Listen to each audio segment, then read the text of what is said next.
Hello नमस्कार दोस्तों, कैसे हैं आप लोग। उम्मीद है बहुत अच्छे होंगे और हमारे चैनल में आपका स्वागत है।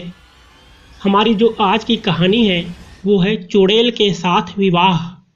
इसमें एक चुड़ैल और एक तांत्रिक का विवाह होता है और किस तरह से होता है इसी के बारे में हमारी कहानी है।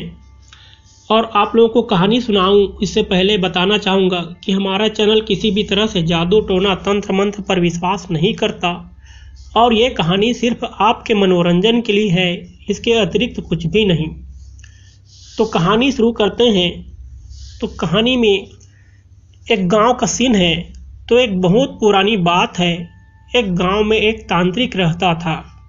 वह तंत्र मंत्र जादू टोना करने में माहिर था और आसपास किसी पर भी भूत प्रेत का साया आता था तो लोग उसी के पास जाते थे झाड़ फूंक करवाने और ठीक हो जाते थे।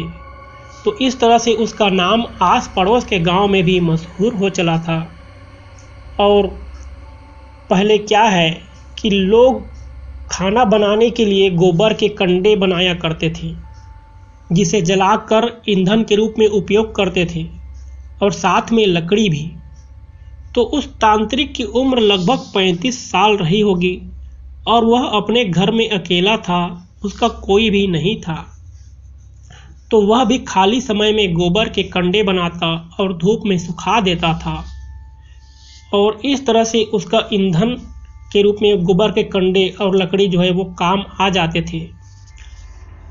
तो वह तांत्रिक नियमित रूप से गोबर के कंडे बनाता और धूप में सुखा देता। इसी तरह से उसके दिन कट रहे थे। कुछ दिनों के बाद उसने गौर किया कि उसके द्वारा धूप में सुखाए गए कंडों में से कुछ कंडे वहां नहीं हैं। उसने सोचा कोई ले गया होगा। कुछ दिन बाद फिर से उसने देखा कि उसके गोबर के कंडे फिर से गायब हो गए हैं। अब यह सिलसिला रोज ही होने लगा। वह जब भी गोबर के कंडे बना के सुखाता उसके कुछ कंडे गायब हो जाते।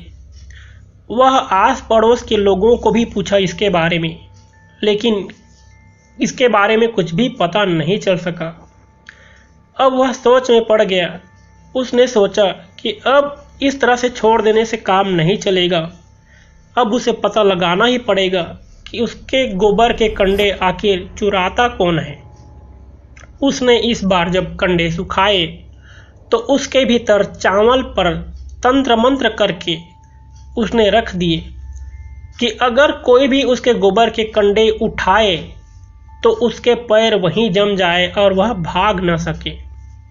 वह इतना कर अपने काम को चला गया और वापस आने पर देखता है कि उसके कंडे फिर से गायब हो गए हैं।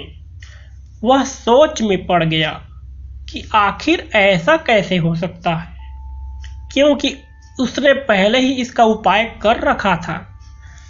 अब उसको लगने लगा कि यह काम कोई आम इंसान नहीं कर सकता। इस बार जब उसने कंडे सुखाए तो इस बार उसने शैतान को बांधने वाले टोटके कर दिए और इस बार वह काम पे चला गया।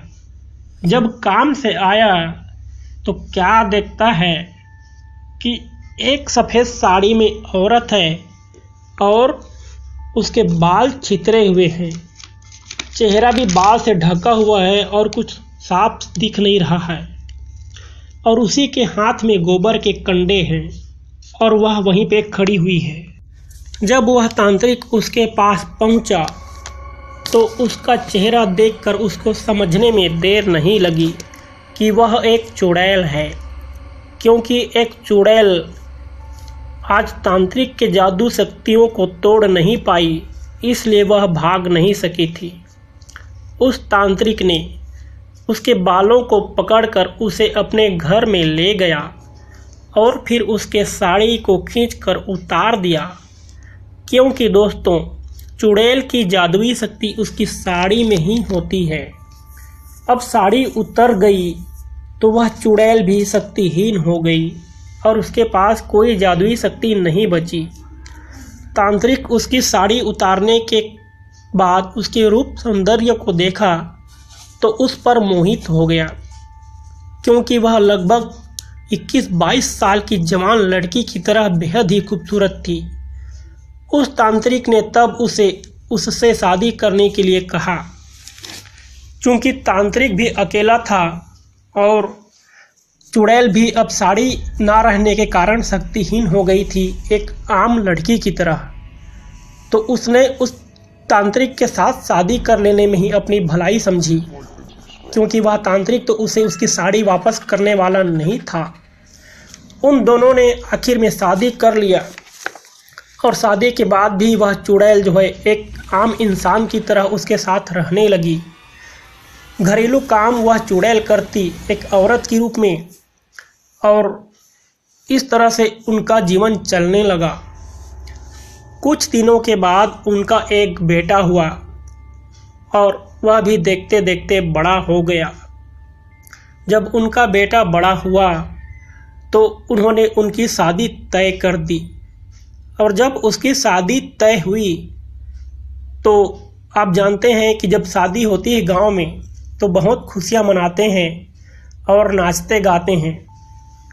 तो आस पड़ोस रिश्तेदार जितने भी आए थे सब लोग नाच गा रहे थे, लेकिन उसकी माँ अर्थात वह चुड़ैल जो है थी तो एक इंसान के रूप में, लेकिन वह नाच गा नहीं रही थी, कुछ भी खुशियां नहीं मना रही थी।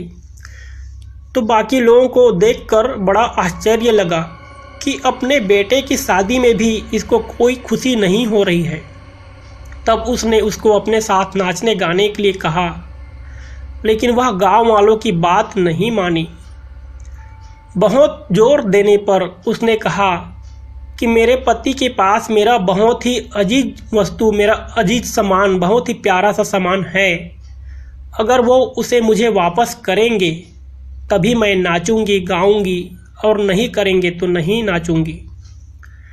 तो जब गांव वालों ने उसके पति अर्थात उस तांत्रिक को कहा कि तुम्हारी पत्नी का कोई सामान तुम्हारे पास है, उसको उसे दे दो, तांत्रिक शुरू में तो मना किया, लेकिन बाद में वह भी सोचा कि अब तो इसके बच्चे हो गए और घर गृहस्थी में बंध गई, तो अब तो कोई गलत काम नहीं करेगी।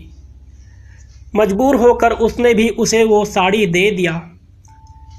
वह चुड़ैल उस साड़ी को पहनकर बहुत खुश हुई और खुशी के मारे बहुत नाची, और नाचते नाचते मंडप से ही अचानक गायब हो गई। उसका पति भी कुछ समझ नहीं पाया कि आखिर एक चुड़ैल जो है माँ बनने के बाद इस तरह से कैसे भाग सकती थी। लेकिन हुआ वही जिसका डर था, वह चुड़ैल अब नहीं रही उसके पास। गांव वाले जो अड़ोस पड़ोस के लोग शादी में आए हुए थे वो लोग भी देखकर दंग रह गए कि आखिर ऐसा क्या हुआ। तब तांत्रिक ने बताया कि वह एक चुड़ैल थी जिससे उसने शादी कर लिया था, और उसकी सारी शक्ति उस साड़ी में थी जिसको उसने ले लिया था, और उसके बिना वह शक्तिहीन थी। जैसे ही उसको साड़ी मिली तो उस जादुई साड़ी की जादू के कारण ही वह गायब हो गई। तो इस तरह हमारी कहानी थी दोस्तों। हो सकता है आप लोगों को पसंद आया हो। अगर पसंद आया है तो प्लीज़ वीडियो को लाइक और चैनल को सब्सक्राइब कर दीजिएगा, दोस्तों के साथ शेयर कर दीजिएगा, ताकि हमारी आने वाली अगली वीडियो, हमारी अगली कहानी आपको बराबर मिलती रहे और हम आपका मनोरंजन करते रहें। अगर आपके पास भी कोई इस तरह की चुड़ैल भूत प्रेत वाली कहानी है तो आप हमारे ईमेल पर भेज सकते हैं। इसके डिस्क्रिप्शन पे मैं अपना ईमेल आईडी दे दूंगा, और अच्छा लगे तो प्लीज़ लाइक कीजिए। तो आज के लिए बस इतना ही, अब मिलते हैं अगले वीडियो में। तब तक के लिए अपना ख्याल रखिए। धन्यवाद दोस्तों।